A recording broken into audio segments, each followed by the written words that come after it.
Bismillahirrahmanirrahim. Assalamualaikum warahmatullahi wabarakatuh. Salam sejahtera untuk kita semua. Perkenalkan, saya Lulu Ilhamdi, MPD, Kepala Sekolah SD Al-Huda Islamic School di Bekasi Barat. Kali ini saya akan mengikuti lomba apresiasi GTK Kepala Sekolah Inspiratif dari Kemendikbud dengan tema Bergerak dengan Hati, Pulihkan Pendidikan. Best practice yang akan saya lakukan saat ini adalah LPMP. Apakah itu LPMP? Apakah sama dengan lembaga penjamin mutu pendidikan yang sebagai quality control pendidikan di sekolah kita? Mari kita saksikan selanjutnya. Silahkan. Pandemi COVID-19 yang terjadi dari bulan Maret sampai sekarang menyebabkan sekolah harus agile, menyiapkan pembelajaran secara daring, dalam jaringan dan luring, luar jaringan ataupun disebut dengan BDR, belajar di rumah. Kami SD Al-Huda Islamic School menyiapkan sarana dan prasarana untuk pembelajaran seperti itu melalui Zoom, melalui Google Form, melalui WhatsApp Group. Dan tidak hanya dari segi pembelajaran, tapi dari segi literasi, dari segi penampilan minat dan bakat anak-anak, kami pun menampilkan. Salah satunya adalah kami menyiapkan kegiatan-kegiatan virtual seperti SLC, Student Lead Perform, yang anak-anak akhirnya menampilkan penampilan-penampilannya, dan juga literasi bersama kepala sekolah yang rutin kami lakukan di setiap bulannya. LPMP adalah Wujudkan Potensi melalui podcast SD Al-Huda Islamic School. Berikutnya ini adalah ruangan LPMP kami di SD Al-Huda Islamic School. Apa itu LPMP?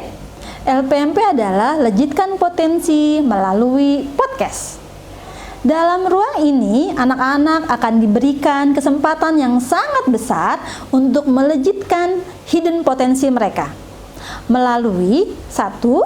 Literasi buku, 2. Minat bakat, 3. Kami berbicara, 4. Kisah inspiratif. Apa itu literasi buku?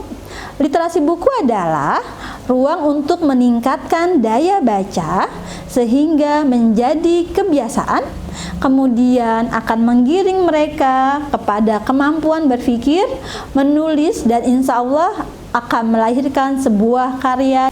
Kedua, minat bakat adalah ruang untuk anak-anak mengeksplor diri, kesukaan, hobinya yang mereka sangat sukai, sehingga mereka mampu memberikan tips and tricks kepada kita semua, berbagi best practice mereka. Ketiga, kami berbicara adalah ruang untuk sharing yang dapat dilakukan oleh siapa saja yang tentunya akan syarat dengan makna. Bahkan dapat dilakukan oleh anak-anak berkebutuhan khusus karena kami adalah sekolah inklusi yang memiliki satu kelas 2 anak berkebutuhan khusus. Mereka pun bisa berbicara, memberikan apa yang ingin mereka sampaikan kepada kami. Keempat adalah kisah inspiratif, adalah ruang untuk mereka yang bersedia berbagi kisah suka dan duka mereka, struggle-nya mereka, survive-nya mereka ketika mereka menghadapi ujian apapun mereka, apakah mereka dibully ataukah mereka kesulitan dalam menerima pelajaran, dan solusi terbaiknya menurut mereka di masa ini. Itu semua adalah tujuan dari LPMP ini diadakan.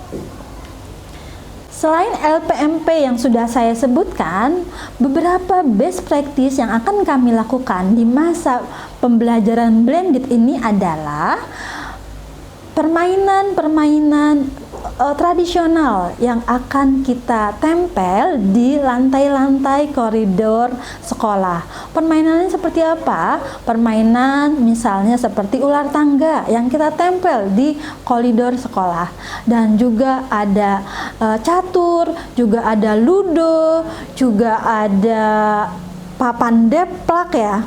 Itu akan kita tempel di koridor sekolah sehingga anak-anak yang terbiasa main HP di rumah dan jarang berinteraksi dan bekerja sama teman-teman, lewat permainan itu bisa menjadikan anak-anak bermain kelompok dan mengenal permainan tradisional sebelum ada gadgetnya.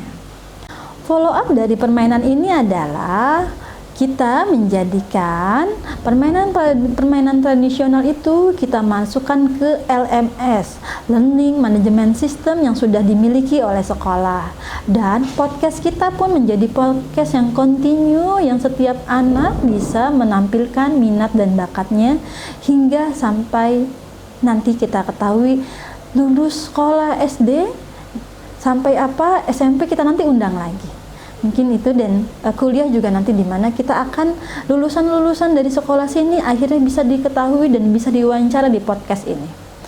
Mungkin itu dari kami, dari SD Al-Huda Islamic School. Dari sebelum pandemi kita sudah ada best practice, yaitu anak-anak kita belajar membaca, literasi pelajarannya sudah ada, dan guru-gurunya juga best practice-nya sudah ada melewat AIS Istighfar. Kita punya AIS Istighfar yang setiap guru memberikan laporannya dan juga mengaji setiap sebelum mengajar. Lalu juga untuk anak-anak sebelumnya sudah literasi sudah jalan, dan sekarang di masa pandemi ini kita online kan, dan sekarang kita munculkan kembali melalui podcast. Mungkin dari saya cukup sekian. Wabillahi taufiq wal hidayah. Wassalamualaikum warahmatullahi wabarakatuh.